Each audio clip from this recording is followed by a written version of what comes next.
Mon âme bénit l'Éternel. Que tout ce qui est en moi bénisse son saint nom. Mon âme bénit l'Éternel, et n'oublie aucun de ses bienfaits. C'est lui qui pardonne toutes tes iniquités, qui guérit toutes tes maladies. C'est lui qui délivre ta vie de la fosse, qui te couronne de bonté et de miséricorde.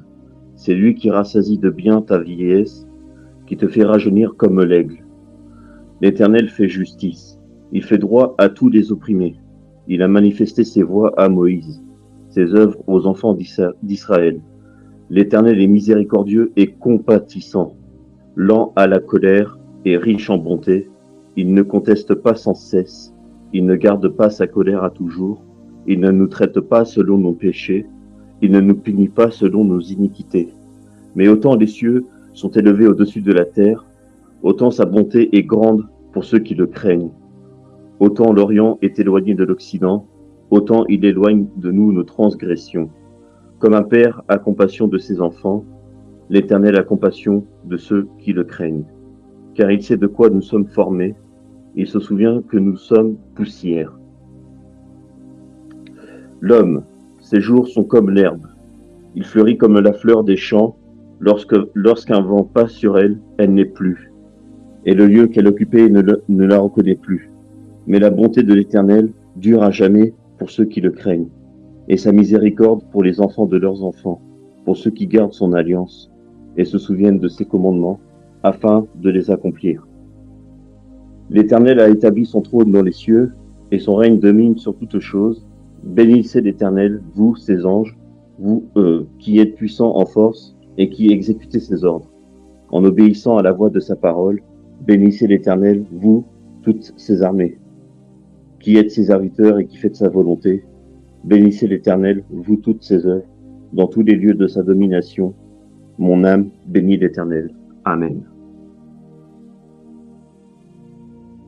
Aujourd'hui, je vais aborder un sujet important. Apprendre de Dieu. Apprendre de Dieu. Car c'est toi, le disciple, et lui le maître, pas l'inverse. Il faut apprendre de Dieu. Il faut apprendre de Dieu. C'est toi le disciple, c'est lui le maître. Pas l'inverse. Le problème de certains chrétiens, c'est qu'ils veulent que Dieu apprenne à les connaître. Alors que c'est à eux d'apprendre à connaître Dieu. Pourquoi? Parce que Dieu nous connaît déjà et parfaitement. Le problème de certains chrétiens, c'est qu'ils attendent que Dieu leur parle directement. Comme si les oreilles devaient entendre une voix audible, alors qu'ils doivent apprendre à discerner la voix de Dieu. Dieu parle de multiples manières, mon frère. Pas sa parole infaillible, la Bible, pas les autres, pas des situations, pas la nature et même pas des songes et des visions. Certains tendent les oreilles pour écouter la voix de Dieu, pour entendre la voix de Dieu. Alors que Dieu est en train de parler en face, il faut des yeux pour voir.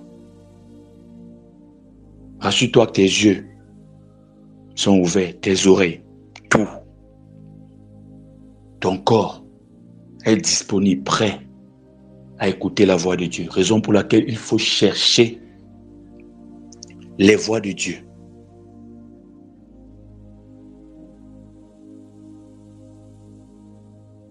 Il faut chercher les voix de Dieu.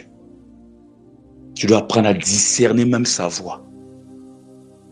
Le problème de certains chrétiens, c'est qu'ils veulent que Dieu suive leur chemin, leur façon de voir les choses, alors que c'est à eux de suivre le chemin de Dieu et d'adopter sa vision. Le problème de plusieurs chrétiens, c'est qu'ils ont des problèmes et imposent leur solution à Dieu, au lieu de lui laisser apporter la réponse divine. Le problème de plusieurs chrétiens, c'est qu'ils prient, posent des questions à Dieu et répondent eux-mêmes à leurs interrogations, sans laisser à Dieu le temps de répondre. Le problème de plusieurs chrétiens, c'est qu'ils veulent tout contrôler au lieu de faire confiance. Au lieu de faire confiance au Seigneur, ils veulent tout contrôler. Au lieu de faire confiance au Seigneur, faire confiance à sa souveraineté. Le problème de certains chrétiens, c'est qu'ils prient et veulent des réponses contraires à la volonté de Dieu, au lieu d'obéir à sa parole. Le problème de certains chrétiens, c'est qu'ils rejettent toujours la faute sur les autres, sur le diable, et jouent les rôles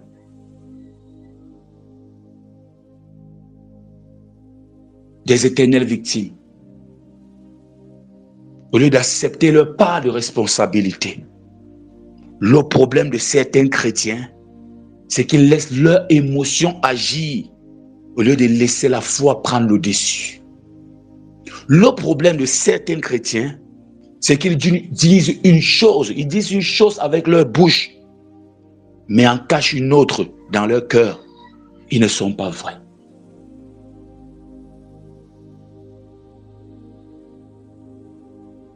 Voilà le problème, ou les problèmes de certains chrétiens. Sache ceci, mon frère, ma sœur.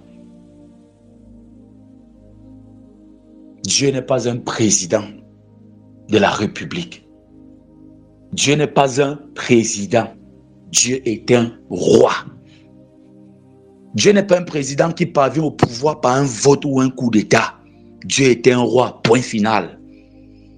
Dieu n'est pas le président d'un pays où il y aura une prétendue démocratie avec une alternance au pouvoir, des limites de mandat ou la nécessité de flatter des électeurs de peur de perdre une élection. Non. Dieu est un roi. Il est roi à vie pour l'éternité. Dieu ne te flatte pas parce que tu vas partir voter pour lui. Ici au Cameroun, bientôt, il y aura les élections présidentielles. Chaque candidat essaie de séduire les électeurs. Tout le monde, un seul slogan, allez vous inscrire sur les listes électorales. Après que tu t'es inscrit, chacun veut flatter, chacun veut ton vote.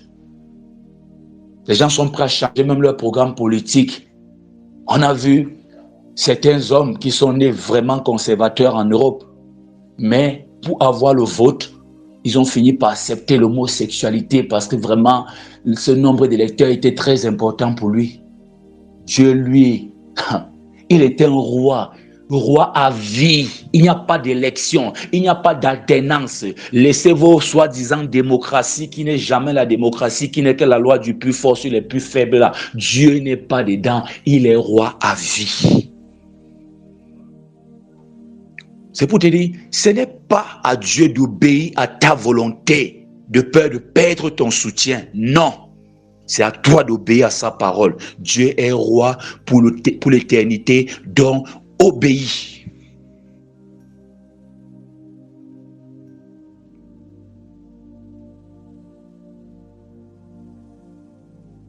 Notre relation avec Dieu n'est pas une négociation, ni une démocratie où nous pouvons imposer nos conditions. Non, Dieu est roi et nous sommes ses disciples. Il est maître. Notre rôle est de l'écouter et de lui obéir et de lui faire confiance, entièrement confiance, même lorsque ses voix nous semblent incompréhensibles. On ne raisonne pas Dieu que Seigneur, est-ce que tu trouves ça normal? Apprends plutôt les voix de Dieu. Quand j'étais malade, lui me montrait l'avenir. Seigneur, je veux la guérison. Lui me montre l'avenir. Je veux la guérison. Il me dit, un jour, il m'a dit, si tu fais ma volonté, je vais te donner la santé, au point que tu vas le transmettre aux autres. Seigneur, je suis en train de faire ta volonté. Je n'ai pas le choix, je suis malade. Donne-moi la guérison. Cet homme de Dieu m'a dit, j'ai rêvé la nuit et à plusieurs reprises, tu seras un très grand homme de Dieu. J'ai vu des églises comme des stades de football, les gens quittaient du monde entier pour venir au Cameroun. Et j'ai vu des églises partout dans le monde entier. J'étais malade. Mais voilà ce que l'homme de Dieu me dit. Moi, j'attends qu'il prie pour ma guérison. J'attends que, je ne sais pas, j'attends qu'il dise qu'il a une révélation. Mais voilà ce que Dieu met autour de moi. Il me dit, toi, tu vas me servir. Je suis malade, Seigneur, c'est ça mon présent, je veux la guérison. Vous voyez comment Dieu fonctionne? Abraham est là, le Seigneur arrive un jour. Il va encore bénir Abraham. Abraham dit, Seigneur, le Seigneur, Seigneur, qu'est-ce que tu vas encore me donner? Je suis en train de partir. Mon héritier sera un étranger, Eliezer de Damas. Tu auras des enfants, tu seras prospère. Seigneur, je veux un enfant. Vous voyez comment Dieu fonctionne? Tu es malade, lui te parle de l'avenir. Tu n'as pas d'enfant, lui te donne des richesses et chaque temps il vient te rendre visite alors que toi tu veux un enfant et il sait qu'il te faut un enfant. Apprenons plutôt les voies de Dieu. Ces voies ne sont pas nos voies. Sa façon de regarder n'est même pas notre façon de regarder. Nous on a les yeux, on a son image selon sa ressemblance. Lui il regarde dans les cœurs, il regarde en profondeur. Il regarde l'intention, je peux dire, mais nous regardons à l'apparence. Il y a des choses, souvent tu accuses quelqu'un pour ça. Ou Dieu tient la personne pour innocent. Est-ce que c'est que je peux vouloir te faire? Je peux te faire quelque chose, tu prends ça mal, alors que dans mon cœur, je voulais te faire du bien. Quelqu'un, par exemple, peut me servir un très bon jus de fruits. Je me rappelle, il y avait un chantier dernièrement. Un petit faisait des jus de fruits à côté, naturels. Et c'était devenu pour moi comme un rituel. J'aime bien les choses naturelles. Dès que j'arrivais, il me servait. J'arrivais directement, il me sert parce que dès que j'arrive au chantier, directement, il mixe tout ça, il vient me donner. Je buvais. Je ressentais toujours un peu d'allergie. Je dis, mais qu'est-ce que je n'ai rien consommé. Pourquoi j'ai encore l'allergie? Pourquoi? Parce que je suis allergique. Parmi mes allergies, il y a le sucre. Un jour, nous sommes au chantier comme ça. C'est quelqu'un qui m'interpelle au hasard comme ça, là. Je ne sais pas, je ne me rappelle pas très bien de la scène. Il dit, il faut toujours prendre ça sans sucre. Là, il sera obligé d'augmenter encore plus de fruits pour que ça sucre. Je dis, mais est-ce qu'on met le sucre dedans? Il dit, mais on met le sucre dedans. Moi, je ne savais pas que les gars faisaient les fruits naturels, c'est-à-dire on prend l'ananas, toutes ces choses à papaye, on mixe, on met encore du sucre dedans. Je ne savais pas. Je consommais seulement. Et chaque matin, j'avais toujours un petit problème là. L'allergie se manifestait. Parce que je me suis rendu compte qu'il fallait désormais que j'insiste. Le lendemain, quand il vient, le lendemain, je suis le premier à aller vers lui. Je dis, je veux sans sucre. Je répète bien, je veux sans sucre. Désormais, tu me sers sans sucre. Vous voyez? Il m'a servi, il n'a pas demandé la permission, puisque la plupart des gens consomment du sucre sans problème. Vous voyez? Ça m'a créé des problèmes. Je n'ai même pas su que c'était ça, puisque moi, je savais d'office qu'on ne met rien dedans. On ne met pas du sucre dedans. C'est-à-dire, quelqu'un peut vouloir te faire du bien, il te sert ce jus de fruits naturel là. Il a ajouté, il a mis un supplément de sucre. Après, tu te fâches, vraiment, tu as voulu m'empoisonner. Vraiment, que Jésus te juge et tout, Dieu te voit. Dieu ne réagit pas comme nous. Dans le cœur de Dieu, dans la vision de Dieu, Dieu sait que lui voulait bien faire. Ce n'était pas ça, sa volonté de te faire du mal en augmentant du sucre dans ton jus naturel. Tout ce que tu as bavardé là, ça ne sert à rien. Dieu ne punit pas la personne. Au contraire, Dieu appelle la personne à plus de sagesse. Ça va plutôt servir la personne comme une leçon de vie. Désormais, il faut demander. Et à l'hôpital, c'est pareil. Quand on met les perfusions, tout ça, il y a du sucré, il y a du salé. Peut-être vous ne savez pas. Et généralement, on met directement du sucré parce que la plupart des gens, c'est comme ça. Ils n'ont pas de problème avec le sucre et tout. Le médecin peut te mettre là. Et après, pam, c'est une réaction allergique. Il a juste fait une erreur, peut-être professionnelle, mais la plupart des gens, sur 10 000 patients qu'il reçoit, il n'y a même pas un qui a ce problème, qu'il ne faut pas mettre ce qui est sucré. Vous voyez un peu. Dieu ne regarde pas comme nous. Dieu ne parle même pas comme nous. Apprenons les voies de Dieu. Apprenons à discerner même sa voix. Samuel a appris à discerner la voix de Dieu. Quand Dieu appelait, il croyait que c'est Élie qui appelait. Après, il a dit, Seigneur, me voici. Aujourd'hui, j'encourage une personne à prendre un moment pour évaluer sa marche avec Dieu. Est-ce que tu cherches vraiment à connaître Dieu?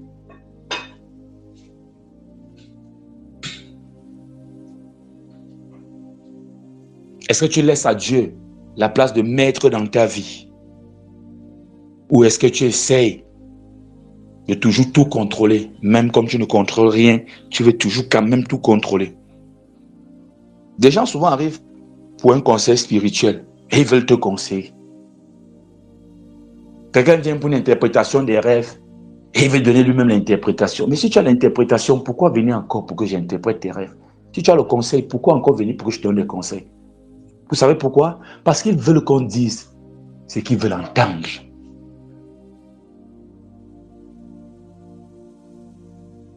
Je ne suis pas un corrompu. Je ne fonctionne pas comme ça. N'oublie pas une chose. Dieu est fidèle et sa volonté est toujours parfaite. Si tu soumets à Dieu ton cœur, il te guidera. Il te transformera et il va t'utiliser pour sa gloire. Continue à résister. Continue à vouloir que Dieu marche selon ta volonté. Il ne marchera jamais selon ta volonté. Jamais. Même dans le péché que tu fais, il ne dit rien là. Il est seulement patient. Quand l'heure va arriver, non seulement il va t'exposer, et il peut même te... C'est un roi.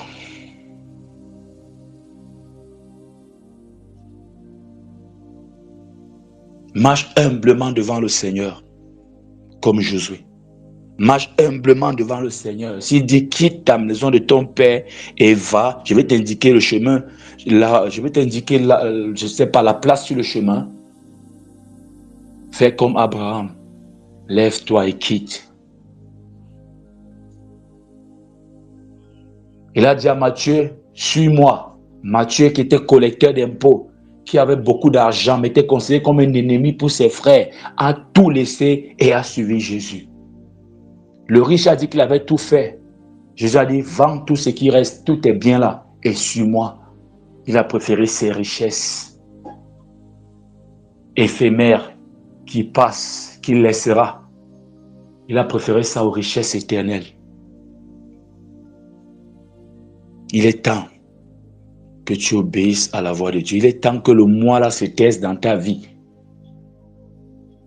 et que Dieu parle. Voici 5 solutions pour avancer rapidement. La première solution, apprends à connaître Dieu. Prends 1 minute pour méditer sur un passage biblique qui révèle le caractère de Dieu. Par exemple, le psaume 103 que nous venons de lire en début.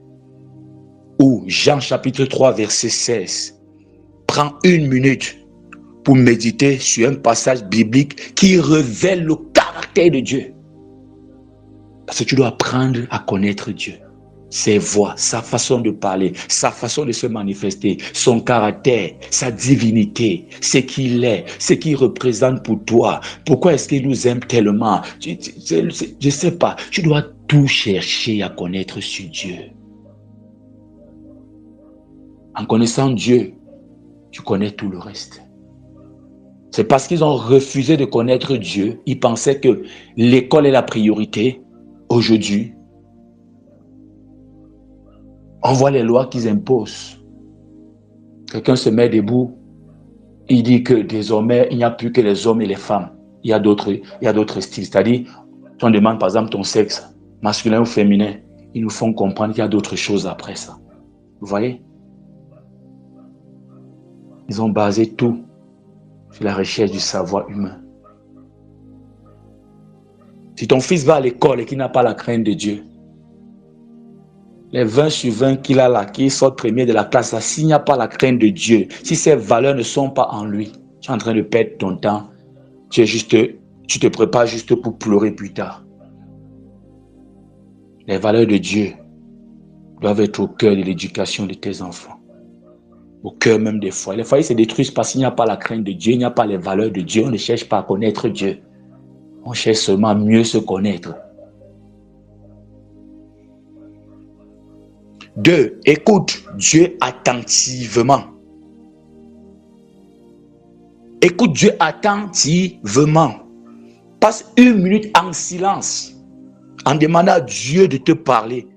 Puis sois attentif aux moyens par lesquels il pourrait répondre. Aux moyens par lesquels il pourrait répondre. N'impose pas à Dieu un moyen de réponse qui va te parler, tu vas écouter comme Samuel. Non. N'impose pas à Dieu la voix, le moyen de réponse. Ce que je viens de dire en français facile, parmi les 5 solutions, entre dans la présence de Dieu, tu ne dis rien. Demande seulement au Seigneur de te parler. Après, tu te calmes, tu restes là. Si ta prière c'est prévu pour 10 minutes, après les 10 minutes, amen, tu sors. Et tu restes attentif. Tu restes attentif. Ça, c'est pour apprendre. Ça, c'est pour t'habituer, parce que Dieu aussi a le droit de réponse dans les prières. Viens pas seulement, c'est toi qui contrôles la prière. Tu bavardes, après, amen, tu t'en vas. Laisse pas Dieu le temps de répondre. Et tu es le premier à te plaindre que Dieu ne te parle pas, alors que tu ne laisses jamais 1 minute à Dieu pour répondre. Le 3, suive le chemin de Dieu. Identifie une décision dans ta vie où tu as insisté pour faire les choses de ta manière. Passe 1 minute à prier pour demander à Dieu de te guider selon sa volonté. Le 4, laisse Dieu apporter les solutions. Note un problème par écrit que tu essaies de résoudre depuis longtemps par toi-même. Passe 1 minute dans la prière à le confier à Dieu en lui demandant de te montrer sa solution. Et après ça, tu ne penses à rien, tu ne trouves même pas les moyens. C'est pour travailler ta vie là, c'est pour travailler ton caractère à toi-même là. Pour que tu aies un caractère soumis qui dépend entièrement de Dieu. Un caractère de disciple. Le 5. Attendre la réponse de Dieu. Au lieu de répondre à tes propres questions, prends 1 minute pour écrire une question que tu poses à Dieu, puis attends patiemment sa réponse dans les jours à venir. Seigneur,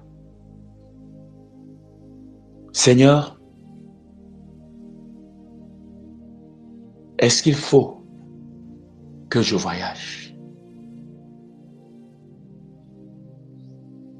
Mon Dieu, mon roi, j'attends ta réponse. Bam, c'est terminé. Commence à réfléchir, est-ce que le Canada est bien? Est-ce que ça c'est pour te former? Tu ne commences pas à réfléchir, est-ce que la France est mieux? On a dit qu'aux États-Unis, avec l'arrivée de Trump, peut-être j'irai même en Côte d'Ivoire. Non, tu laisses tout ça. Tu n'es plus dedans. Tu attends la réponse de Dieu. Tu as posé une question, tu attends sa réponse. Et tu restes attentif, les yeux ouverts, les oreilles, tout. Parce que Dieu a plusieurs façons pour répondre. Il y a d'abord sa parole qui est infaillible. Tout à l'heure, j'ai parlé des différentes voix. Il peut te parler par les hommes. Il peut te parler par les hommes. Il peut te parler par les hommes.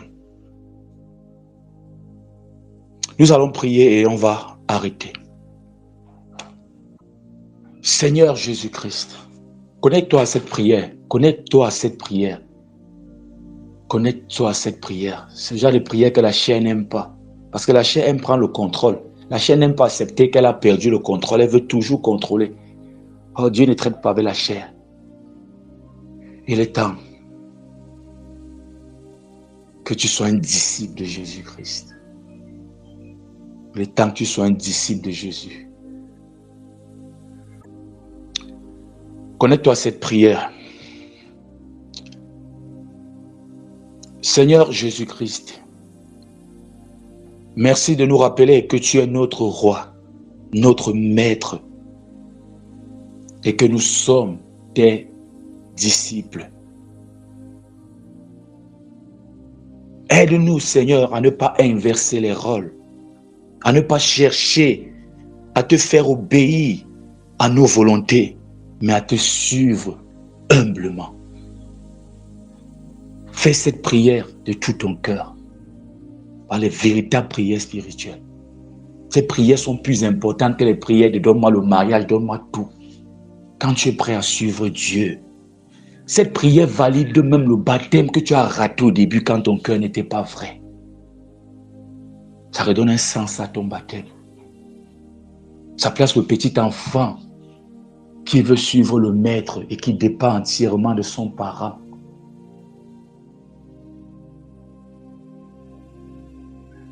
Cette prière fait que le cœur miséricordieux de Dieu s'ouvre. Son côté miséricordieux s'exprime. Cette prière appelle à la compassion de Dieu. Cette prière appelle au pardon de Dieu. Cette prière appelle Dieu tout simplement pour nous guider, pour te guider. Jamais c'est ce genre de prières que vous négligez qui sont de vraies prières de délivrance, des prières puissantes. Qui va te délivrer? C'est Dieu.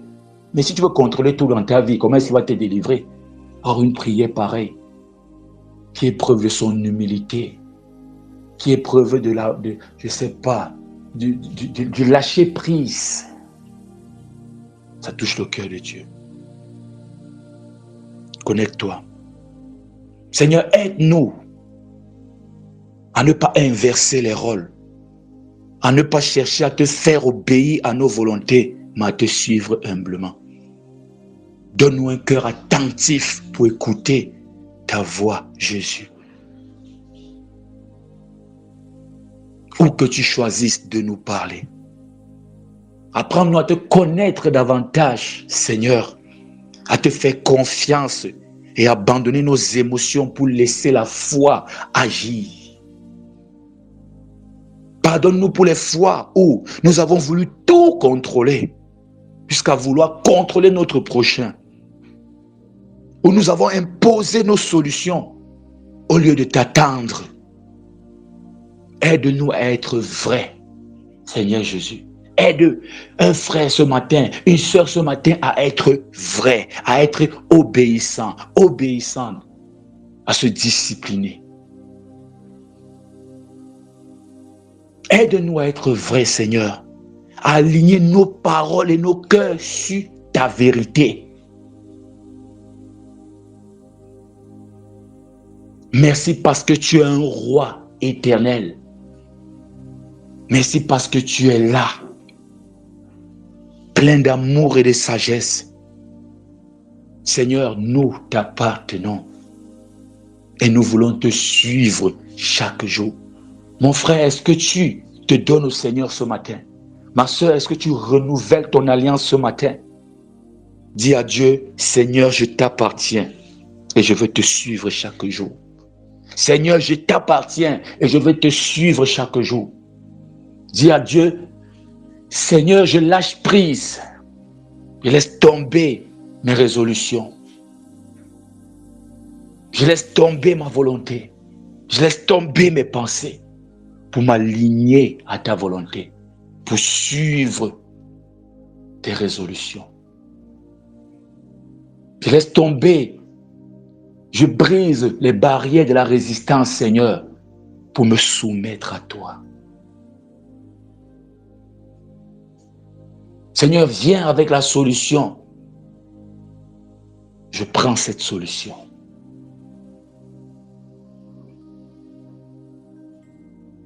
Seigneur, envoie-moi et j'irai. Seigneur, prends le contrôle de ma vie. Seigneur, prends le contrôle de mon être. Je prie pour que le Saint-Esprit te remplisse de là où tu es. Sois baptisé du Saint-Esprit, sois rempli du Saint-Esprit, que le Saint-Esprit prenne le contrôle de ta vie, que le Saint-Esprit prenne le contrôle de ta vie, que tout ce qui t'empêche de te soumettre à Dieu soit brisé, frappé maintenant au nom puissant de Jésus-Christ de Nazareth. Si c'est une maladie qui t'empêche de servir pleinement le Seigneur, je prie pour la guérison, je donne la guérison en ce matin. Que toutes ces voix, tous ces conseils autour de toi qui t'empêchent de servir pleinement le Seigneur, ils sont renvoyés maintenant. Ils n'ont plus de job, ils sont en chômage maintenant. Ils n'ont plus le droit de donner des conseils. Ils n'ont plus de mandat. Ils n'ont plus d'accréditation. Il est temps que ta vie s'aligne à la volonté de Dieu. Il est temps que tu travailles pour devenir la meilleure version de toi-même, l'homme ou la femme selon le cœur de Dieu. Tu ne dois pas devenir l'homme selon ton cœur, non. Si Dieu te veut à la présidence de la République, tant que tu es, je ne sais pas, dans les affaires, ce n'est pas la volonté de Dieu. S'il te dit, je te veux uniquement à la présidence, je te veux comme Joseph à la présidence, je te veux comme Joseph intendant, ce qu'on appelle aujourd'hui premier ministre. Bref, je te veux dans le gouvernement, pas dans les affaires. Tant que tu seras dans les affaires, ce n'est pas sa volonté. S'il te dit, je veux que tu épouses Eugène, lui le jeune chômeur là, qui n'a vraiment pas encore les moyens. Toi, tu peux épouser le pasteur. Ce n'est pas la volonté de Dieu. S'il te dit, reste au Cameroun. Toi, tu pars aux États-Unis. Ce n'est pas la volonté de Dieu. Va réussir là-bas, construire des gratte-ciel. Ce n'est pas sa volonté. Plusieurs sont bloqués aujourd'hui parce qu'ils ne sont pas dans la volonté de Dieu. Voilà pourquoi descendent des voitures climatisées, des voitures neuves. Ils vivent dans des duplex. Mais ils ne sont pas à l'aise, ils passent le temps à transpirer, parce que ce n'était pas la volonté de Dieu. La façon d'avoir l'argent n'honore pas le Seigneur. Aujourd'hui, ils transpirent parce qu'il y a des pactes sataniques qu'ils ont signés avec le diable. Ce n'était pas la volonté de Dieu que tu sois riche à tout prix, que tu gagnes le monde et que tu perds ton âme. Ce n'est pas la volonté de Dieu. Ce n'était pas sa volonté. Dieu ne veut pas te perdre. Ce n'est pas sa volonté que jusqu'à présent, tu sois encore dominé par le péché. Ce n'est pas sa volonté que jusqu'à présent, tu n'es pas encore marié. Et ça peut être même sa volonté. J'aimerais te dire une chose, laisse la volonté de Dieu s'exprimer. Lâche prise. Tu contrôles quoi? Ça n'a jamais marché depuis que tu contrôles. Ça n'a jamais marché. Ça ne marche pas. Ça ne marchera jamais. Et pourquoi tu tiens toujours cette corde? Lâche prise. Il faut savoir prendre même des risques. Ouvre ton cœur à la foi. Aie confiance en Dieu, au moins pour une fois. Tu contrôles quoi qui te dépasse? Tu pleures sur ta propre vie tous les jours, mais tu n'arrives pas à lâcher prise. Laisser Dieu prendre le règne de ta vie. Seigneur, je m'abandonne à toi. Fais de moi ce que tu veux.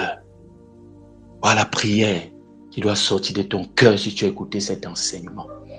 Seigneur, je te demande pardon toutes les fois où j'ai imposé mes décisions, où j'ai posé des questions donnant moi-même des réponses ou t'empêchant de répondre. Je te demande pardon. Donne-moi le cœur de Daniel qui priait et avait confiance en son Dieu. Même dans la fosse au lion, il avait confiance. Il a même rencontré de nouveaux amis, les lions.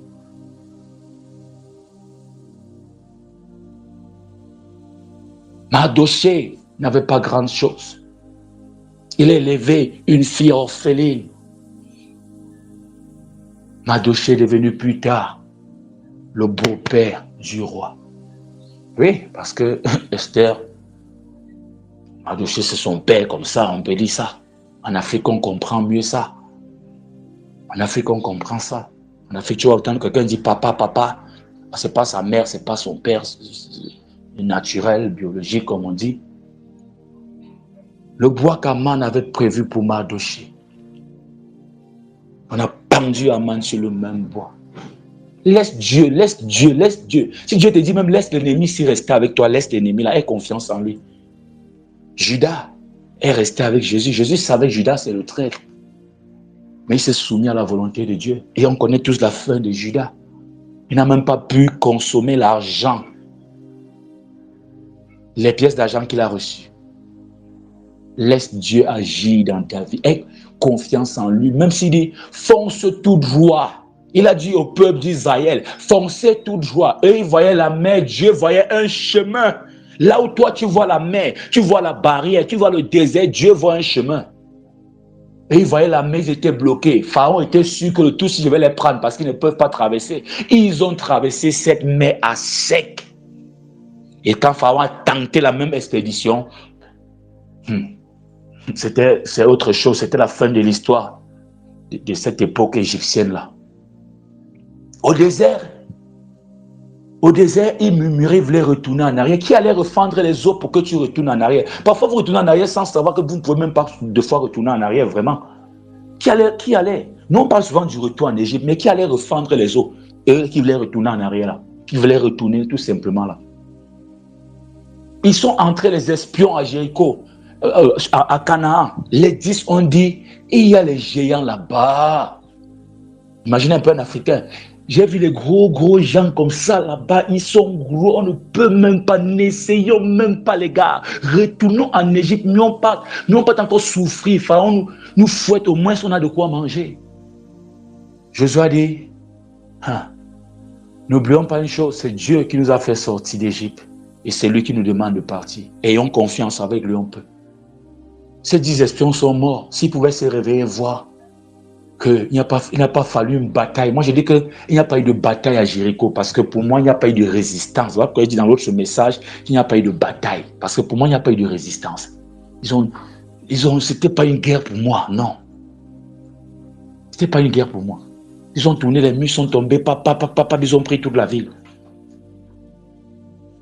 Avec Dieu, tu peux passer toute ta vie dans ta maladie là. Ce qui vient te guérir ne coûte même pas. C'est un paracétamol qui te guérit. Alors que tu as pris les ibuprofènes, tu as pris des paras, tu as pris les Ferragant, Doliprane et tout. Quand Dieu met sa main, un objet devient saint. Tu comprends? Quand Dieu met sa main, tout devient saint. Ce qui touche devient saint. Moïse avait un simple bâton de berger. C'est devenu autre chose. C'est ce bâton qu'on soulève, il y a la victoire, on baisse. C'est la défaite d'Israël. Ce simple bâton de berger. Laisse Dieu te toucher. Laisse Dieu toucher ton corps. Laisse Dieu toucher tes médicaments. Laisse Dieu toucher ta femme. Laisse Dieu toucher ton mari. Laisse Dieu toucher ta vie. Laisse Dieu te toucher. Comme a dit cette chanteuse gospel. Je veux le toucher du Seigneur. Cherche plus que jamais le toucher de Dieu. Il touche seulement ton paracétamol, le cancer guéri. Mais ce n'est plus du para. C'est devenu une chose sainte. Laisse Dieu te toucher. C'est pour ça que vous ne voulez pas laisser Dieu vous toucher. Vous voulez vous contrôler. Laisse Dieu te toucher. Et tu deviendras saint. C'est ça la sanctification. Quand Dieu touche, ça devient saint. Quand sa parole te touche, ça devient saint. Laisse Dieu toucher à tes projets. Toucher à tes pensées. Laisse Dieu agir. N'oublie pas, il est le roi.